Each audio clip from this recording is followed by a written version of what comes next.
Whatever আমার পিছনের ভিউটা কিন্তু অনেক জোস। আজকে আমরা যাবো ইউরোপের এমন একটা দেশে যেটা পৃথিবীর শেষ প্রান্তে অবস্থিত। দেশটির নাম নরওয়ে।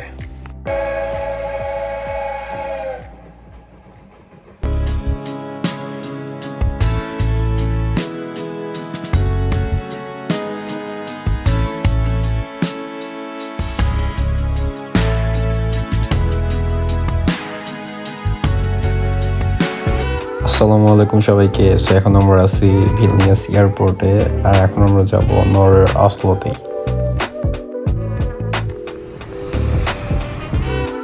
বলতে বলতে অসলোতেও চলে আসছি। সবার হাসি দেখে বুঝতে পারতেছেন যে সবার ফিলিংটা কেমন। এখানে তো স্পেশালি আফ্রিদি আছে নাচার জন্য। এখন আমরা চলে আসছি এখানে টিকিট কাটার জন্য, কারণ এয়ারপোর্ট স্টেশন থেকে সেন্ট্রাল স্টেশন অনেক দূর। বলতে বলতে আমরা এখন চলে আসছি ট্রেনে। নাফি ভাই আমাদেরকে হাই দিয়ে দিল আপনাদের সবাইকে। আর আমরা কথা বলতে বলতে চলে আসছি অসলো সেন্ট্রাল স্টেশনে। আর এই যে ট্রেনটা দেখতে পাচ্ছেন, এই ট্রেনে করে আমরা সবাই আসছি। সবাই বলতে আমরা তো আসছি সবাই একসাথেই। আর তারপরে আমরা স্টেশন থেকে একটু বের হইলাম। বের হওয়ার পরে চারিদিকে দেখতেছিলাম, এত সানি একটা ওয়েদার ছিল যে এটা আসলে অনেক উপভোগ করার মতো একটা ওয়েদার। দেখে মনে হইতেছিল যে অনেক গরম, বাট আপনি যদি ছায়াতে যান তখন আপনার ঠান্ডা লাগবে, বাট আপনি একটু রোদে থাকলে আপনার হালকা গরম লাগবে, এমন একটা ওয়েদার। এখন আমাদের লাগছে ক্ষুধা, এই জন্য আমরা রেস্টুরেন্ট খুঁজতেছিলাম। ফাইনালি আমরা একটা রেস্টুরেন্টে সিলেক্ট করছি যেটাতে আমরা যাচ্ছি। এইটা ইন্ডিয়ান পাকিস্তানি রেস্টুরেন্ট আমি জানি না, আমি কনফিউজড ছিলাম। ঠিক স্টেশনের পাশে এই রেস্টুরেন্টটা। আর আমরা রেস্টুরেন্টে যে নেই কাবাব। এখানে আমরা কাবাব খাচ্ছি। টেস্ট কিন্তু আসলে ভালো আছে, আমি খাচ্ছি। এই আঙ্কেল যে আঙ্কেল হচ্ছে কাবাব মানে, আঙ্কেল হাই দিয়ে দিও আঙ্কেল। हाय हाय এই যে मैं सबको कोला दे रहा हूँ मैं। Okay uncle, thank you. আমরা খাবার শেষ করে চলে আসছি অসলো সেন্ট্রাল স্টেশনে। আর এখানে আমি কিছু ভিডিওর ক্লিপ নিচ্ছিলাম এই ভিডিওর জন্য। আর আমার ফ্রেন্ড যারা আছে তারা হইতেছে যে সামনে ছবি তুলতেছিল। আর আমরা এখানে হইতেছে যে থাকবো না বেশিক্ষণ, কারণ আমাদের নেক্সট ডেস্টিনেশন হইতেছে যে অসলো থেকে বার্গেন। মেইনলি আমরা বার্গেন ঘোরার জন্য নরওয়েতে আসছি। Let's explore bargain. আমরা স্টেশনের ভিতরে চলে আসি। আসার পরে হইতেছে যে আমরা দেখতেছিলাম যে আমাদের কাছে কতটুকু টাইম আছে, কারণ তার আগে আমাদেরকে ট্রেনে ওঠা লাগবে। আর তারপর আমরা যাবো বার্গেনে। আর জার্নিটা মোটামুটি 7 থেকে 8 ঘন্টার একটা জার্নি ছিল, ট্রেন জার্নি যেটা। সেখান থেকে আমি কিছু খাবার কিনে নেই। তার ভিতরে হইতেছে একটা মনস্টার। আর এই রাতে হইতেছে যে এই মনস্টার হইতেছে যে আমার পার্টনার। আর এই সেই ট্রেন যে ট্রেনে করে আমরা হইতেছে যে যাবো বার্গেনে। এইটা হচ্ছে ট্রেনের ভিতরে হইতেছে, আমি একটু দেখাই যে এইটা ফাঁকা আছে, এইটা দেখাই। এখানে হইতেছে যে আমরা 6 জন ছিলাম একটা কেবিনে। আমরা ফুল কেবিন নিয়ে নেই আমাদের 6 জনের জন্য। আর এইটা হচ্ছে বাইরের ভিউ, যেটা হচ্ছে আপনারা উপভোগ করুন।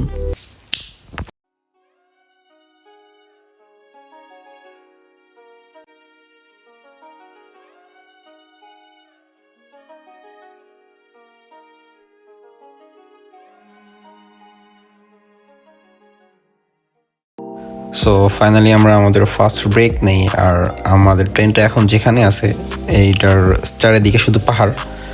আর কেউ যদি এখানে আসতে চায় তাহলে দুইভাবে আসতে পারে। ফার্স্ট অফ অল আপনি আসতে পারবেন হেলিকপ্টার দিয়ে, অ্যান্ড সেকেন্ডলি হইতেছে ট্রেন দিয়ে। বাই দ্য ওয়ে আমি উপরের লোকেশনটা দিয়ে দিচ্ছি, আপনারা দেখে নিন। এখন আমরা সবাই ঘুমানোর জন্য প্রস্তুতি নিচ্ছি। দেখতে পাচ্ছি যে আফ্রিদি সামনে। আর এখান থেকে আমাদেরকে প্রোভাইড করে একটা ব্ল্যাঙ্কেট, সবাইকে একটা করে। ট্রেন থেকে এখন আমাদেরকে প্রোভাইড করে ফ্রি খাবার। আর আমার সাথে আছে এই যে মিজান। এই খাবারগুলো পেয়ে কিন্তু মিজান অনেক বেশি হ্যাপি। আর খাবারগুলো যে টোটালি ফ্রি পাবো আমরা এটা এক্সপেক্টই করি না যে খাবারগুলো ফ্রি পাবো। কীভাবে পাইছে এটা পরে এক্সপ্লেন করব। আর এটা বাংলাদেশি টাকায় কত আসে সব কিছু আমি ক্যালকুলেট করে উপরে দিয়ে দিব।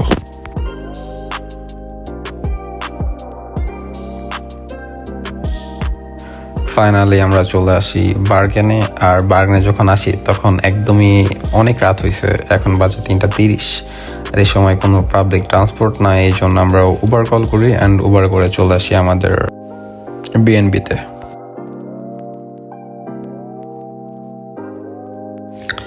ফাইনালি আমরা চলে আসছি আমাদের অ্যাপার্টমেন্টে। আর এখানে যে যার মতো রেস্ট নিতেছে।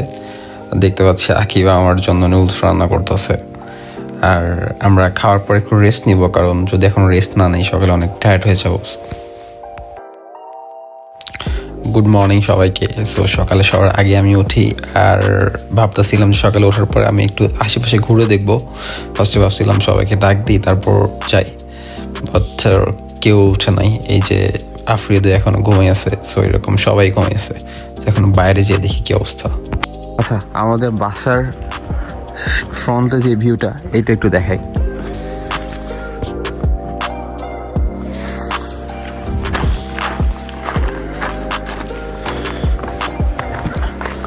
সো এইটা হইতেছে যে সেই বাসাটা আমরা যেটাই থাকি, ঠিক এইটার সামনে আমরা যখন যাব তখন দেখাই কি আছে। বললাম যে আমাদের বাসার সামনে যে ভিউটা, দিস ইজ দ্য ভিউ। আমি এক্সপেক্ট করি না যে আসলে এত জোস হবে। আমরা যদি সাইডে তাকাই, আমি একটু জুম করে দেখাই। সেই ভিউগুলো দেখতে এত সুন্দর লাগতেছিল যে আমি নিজেকে ভাবতেছিলাম যে আমি কি আসলে স্বপ্ন দেখতেছি নাকি এটা সত্যি। আর আচ্ছা, আমি একটু ড্রোন ভিউ দেখাই, তাহলে বোঝা যাবে যে চারিদিকটা অনেক কত সুন্দর।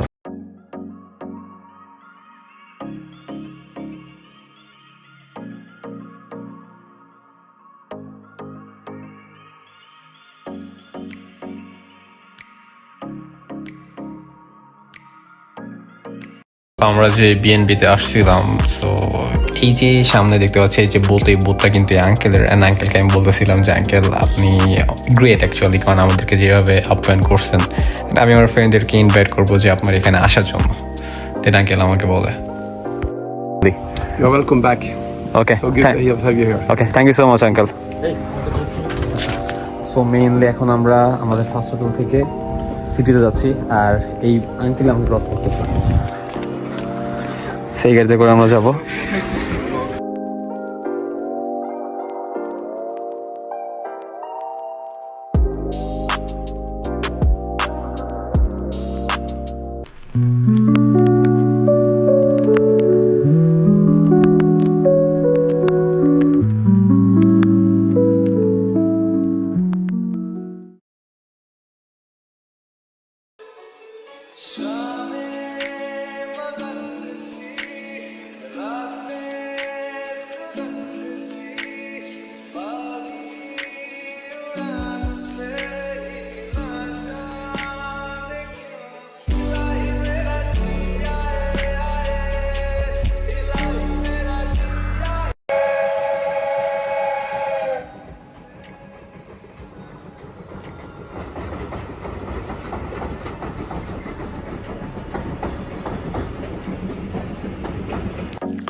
সো এখন আমরা আমাদের ক্যাম্পিং প্লেস থেকে চলে যাবো। অ্যান্ড চলে যাওয়ার আগে দেখতেছিলাম যে এখানে আর কী কী করা যায়। আমরা তো রিসার্চ করে আসছিলাম অলরেডি, দিয়ে কী কী করা যায় তারপরে একটু দেখতেছিলাম। আর এই প্লেসটা ছাড়তে মন চিতেছিল না, কারণ এত সুন্দর একটা প্লেস। আমি অলরেডি দেখাইছি ভিডিওতে, বেস্ট একটা জায়গা।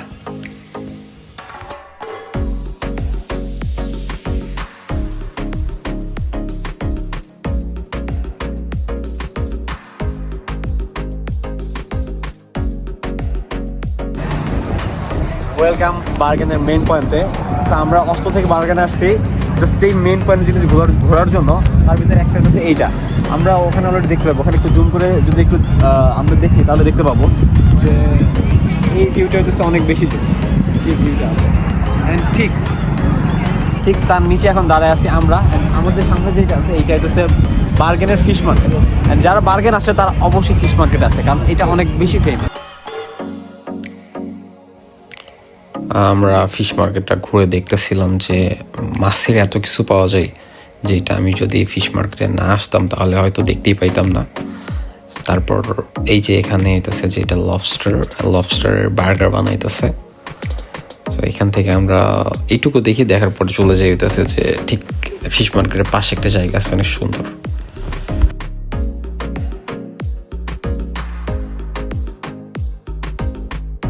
ঠিক এমন একটা জায়গায় আসছি যেটা যারা নরওয়ে নিয়ে ভিডিও দেখছেন বা যাদের সামনে কোনো ক্লিপ আছে, ঠিক আমার পিছনে যেটা দেখতে পাচ্ছেন এইটা তাদের সামনে সবার কাছে আসছে, ঠিক পিছনে। আমি এই সাইডটা ভিডিও দেখাই। এইটাই সেই বার্গেনের আইকনিক সিনারি। ছোট্ট একটা ছবি দেখে যদি আপনি কাউকে জিজ্ঞাসা করেন এটা কোথায়, সে যদি ট্যুরিস্ট হয় তাহলে আপনাকে বলবে যে হ্যাঁ এটা বার্গেন।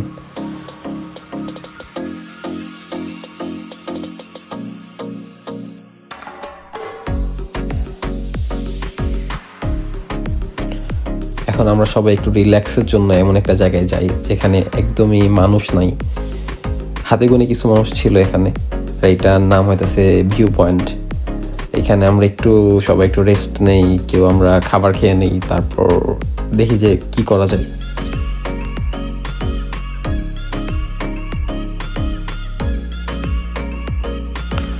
এখন আমরা হাঁটতে হাঁটতে চলে আসি যেই বেস্ট সিনারি দেখাইছিলাম তার ঠিক অপোজিটে।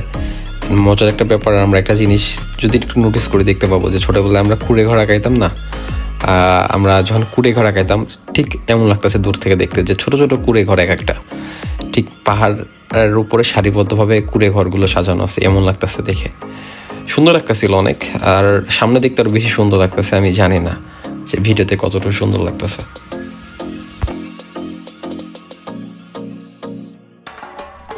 দেন আমরা চলে আসি ফ্লোয়েনে। আমরা টিকিট কেটে নিয়েছি অলরেডি, সো এখন আমরা যাবো ফ্লোয়েন এন্ড দেখাবো ফ্লোয়েন থেকে ফুল বার্গেন কত সুন্দর লাগে।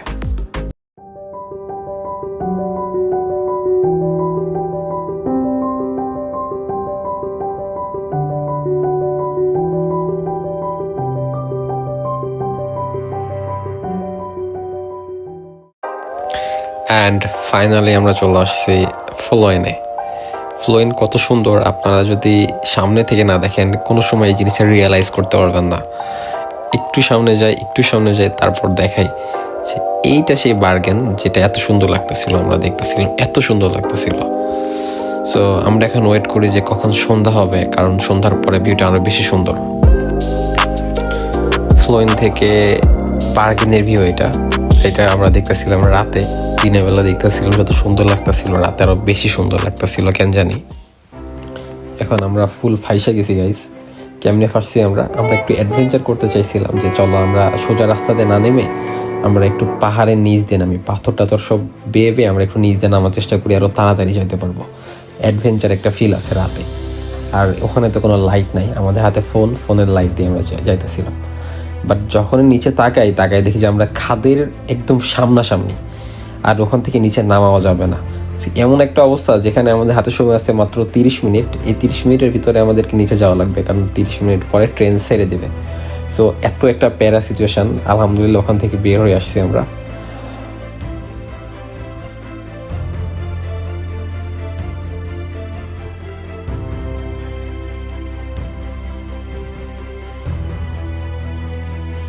সো ওখান থেকে আমরা চলে আসছি একটা টানেলের সামনে, কারণ আমরা এখন সিঁড়ি বেয়ে নামতে চাচ্ছি না, মানে পাহাড়ের উপর দিয়ে আমরা এখন চাচ্ছি যে এই টানেলের ভিতরে যাই। টানেলের ভিতর দিয়ে আমরা ছোটোবেলায় যেমন খেলতাম ওইভাবে আমরা নিচে নামবো। নিচে নেমে এখন যাই ফাইনালি আগে স্টেশনে যাই, কারণ স্টেশনে না যাইতে পারলে তো আমাদের ট্রেন মিস হয়ে যাবে, আর ট্রেন মিস হওয়া মানে আমাদের পরের দিন ফ্লাইট আছে, ফ্লাইটটাও মিস হয়ে যাবে।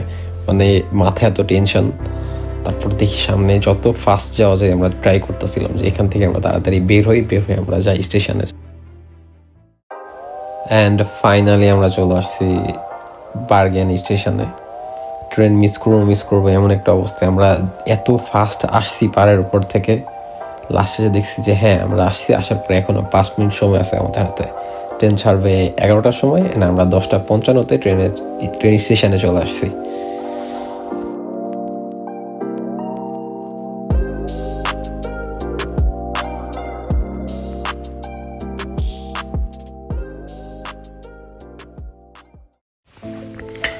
অসলো থেকে সবাইকে জানাই শুভ সকাল। রাতে আমরা বার্গেন থেকে রওনা দিই, সকালে এসে পৌঁছাইছি অসলোতে।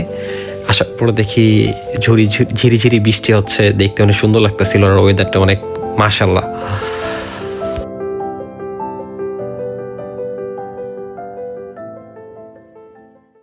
হাই, সো এখন আমরা অসলো সেন্টারে, আমরা একটু সামনে যাচ্ছি, ওরা কি জানি কিনবে দোকান থেকে।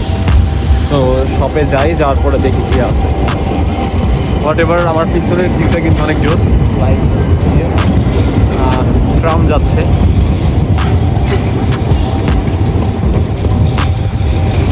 সামনে। আসলে যখন বাংলাদেশে থাকতাম তখন যখন একটু বৃষ্টি হইতো তখন আমাদের ঠান্ডা লেগে যাইতো।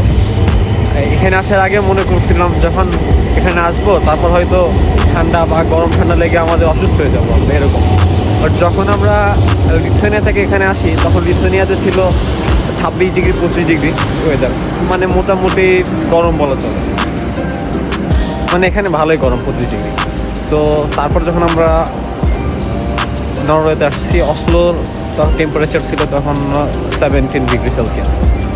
তারপর সেদিন রাতে যখন আমরা বার্গেনে গেছি সন্ধ্যার সময়, বার্গেনের টেম্পারেচার ছিল 12 ডিগ্রি। আজকে আবার আমরা অসলোতে আসছি, অসলোর টেম্পারেচার লাইক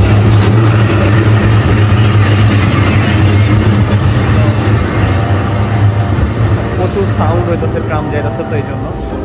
তো আজকে অসলোতে টেম্পারেচার 10-11 ডিগ্রি এরকম। আর দেখতে পাচ্ছেন আমার সাইডে বৃষ্টি হইতেছে, পিছনে যদি দেখা যায় তো বৃষ্টি হইতেছে। সো এই বৃষ্টির ভিতরেও আমাদের ঠান্ডা লাগতেছে না, মানে লিটারেলি বাংলাদেশে যদি এমন হইতো তাহলে ওদিন আমরা অসুস্থ হয়ে যেতাম। বাট এখানকার ওয়েদার ঠান্ডা হোক গরম হোক যেটাই হোক আমরা খুব ভালোভাবে এখানে সার্ভাইভ করতে পারছি। আর আচ্ছা, এখানে রাস্তাটা পার হই, আমরা সিগন্যাল দিচ্ছে রাস্তাটা পার হই। ওই যে আমার সামনে ওরা যাচ্ছে, সবাই যাচ্ছে দেখি।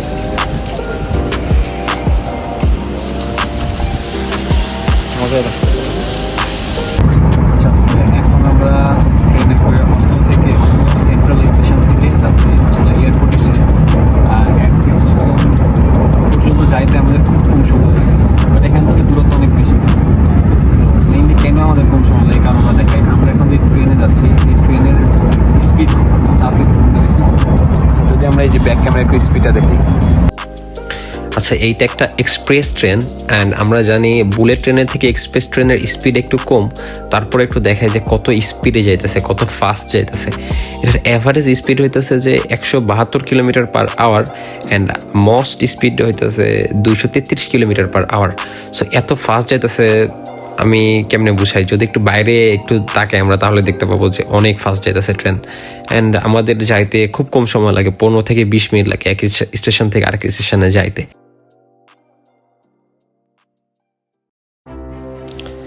সো এখানে আমাদের নরওয়ে ট্যুর শেষ হয়। সবাই সুস্থ থাকবেন, ভালো থাকবেন অ্যান্ড আল্লাহ হাফেজ। আবার দেখা হবে নতুন কোন একটা ভিডিওতে।